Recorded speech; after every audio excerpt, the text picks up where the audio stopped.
위험하다, 위험하다. 이것도 위험할 수 있겠네. 아, 수련 준비 어떻게 하셨나요? 이거가 가장 되게 중요한 질문인 것 그러니까. 같아요. 지금 수련 준비하면서 네. 이제 손땜님도 수련 준비하실 때 네. 검색을 하셨었대요. 맞아요, 그때 맞아요. 좀 정보가 많이 나오던가요? 많이 없었어요. 저도 선배들한테 물어 수련해본 사람들한테 물어서 하는 경우가 다반사였고 큰 반사죠. 정보가 있는 것 같아요.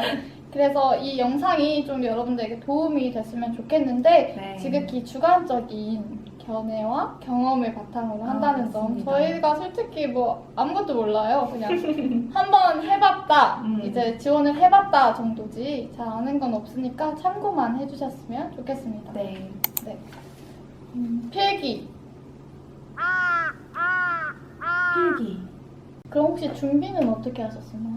저는 이제 대학교 4학년 때 이거 정신건강 수련을 준비하는 동아리가 있었어요. 그래서 거기에서 친구들이랑 같이 스터디를 하고 그 DSM-5 책 있잖아요. 네. 정신건강의학인가? 엄청 두꺼운 5만원짜리.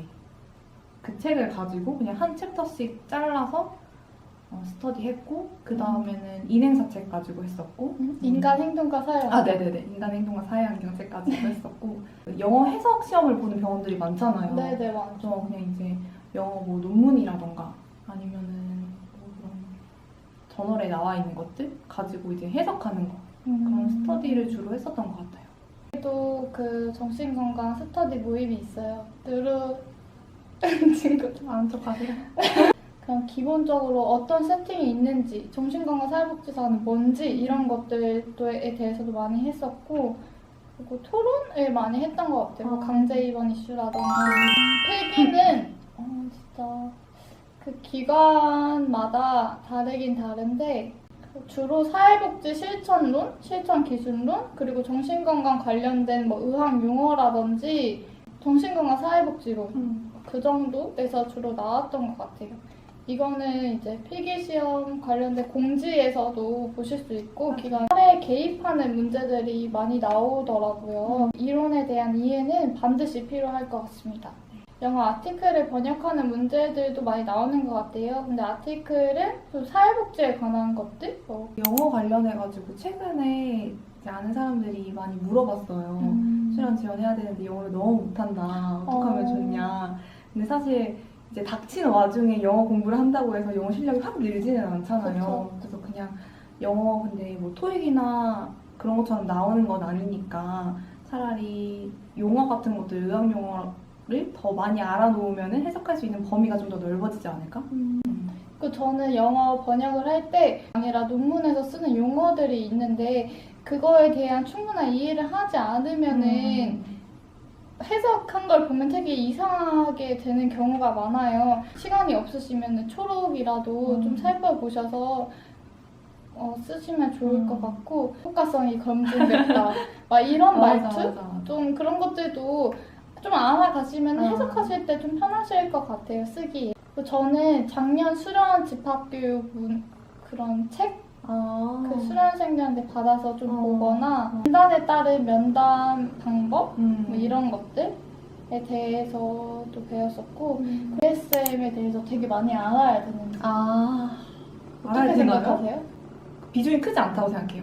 사실 의사들이 진단을 내리기 위해서 약간 참고하는 용이잖아요. 그래서 뭔가 우리도 분명히 알면 도움이 되기는 하지만 비중이 그렇게 크지 않다.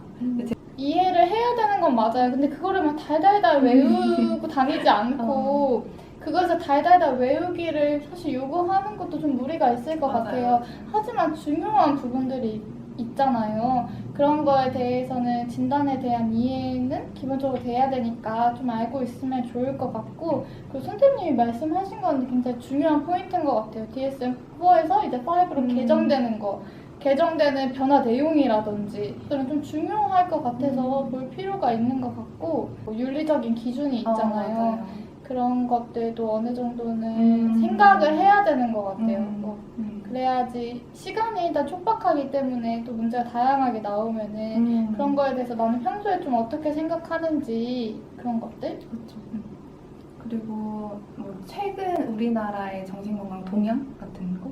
정신건강복지법에 대한 내용도 많이 나오더라고요. 자기소개서에 대한 부분은 얘기 안 한 것 같아요. 아, 맞네요. 어떤 분들이 질문하시기를 1급 없으면 안 뽑나요? 이렇게 얘기하시는 분들도 있는데 1급이 없으면 정신건강 수련을 받을 수 없기 때문에 이제 1급 확실히 있는 사람과 딸 예정인 사람이 동등하게 있다면 있는 사람을 뽑는 게 수련기관 입장에서는 안전하겠죠. 맞아. 저는 기본적인 양식은 꼭 맞춰줬으면 좋겠다.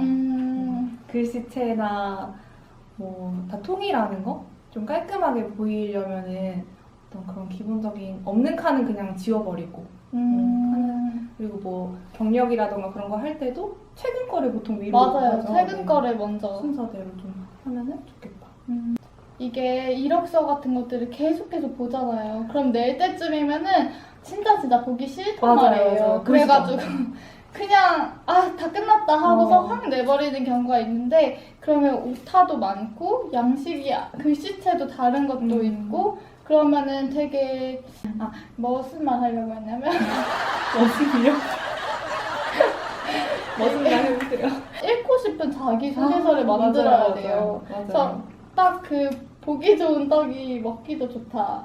맞죠? 맞습니다. 네. 그래서 보기에 딱 이렇게 봤을 때 아주 깔끔. 두 갈씩으로. 맞아. 아니면 양갈씩. 양갈씩은 앞뒤. 경력사항에서 정신건강 관련한 그런 경험이 있으셔야겠죠. 봉사든 실습이든. 그리고 봉사도 오래오래 지속적으로 하셨던 거가 훨씬 유리하시고 맞아요. 아예 막 일주일 하고 그만두고 이런 거는 안 쓰는 게 더 좋을 것 같아요. 그리고 사진이 있잖아요. 이력서랑 실제랑 다르면은 안 좋은 것 같아요. 진짜 나다운 거가 중요한 것 같아요. 나다운 거 좋네. 나다운 거. 그리고 이런 질문도 은근 많이 한대요. 운전면허 자격증 필요할까요?